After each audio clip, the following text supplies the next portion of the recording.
Josh McDermott sound, baby.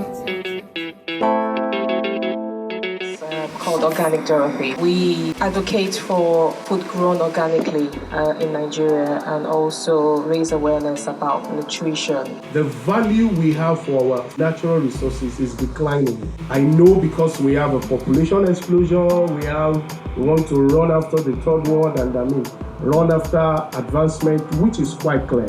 But if we understand the pathway of development, you see that every developed country has turned back to look at what do we have naturally. So someone like me, for example, first step was my hair, relaxers had to go. It's unnatural. It's an unnatural experience. Like you're sitting down there, your head is on fire.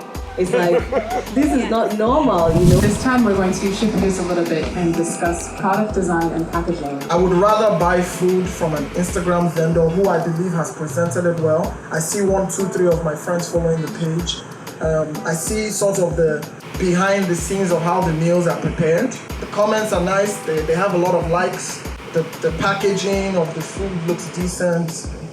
I'm going to order. When we think about consumer-driven design and really thinking about user experience and user-centered design, you really need to make sure that you're truly driving towards the correct problem. And that's where the ethnographic research, as well as other forms of user research, come into play, because you need that qualitative and quantitative data to validate that you really are looking at the right things.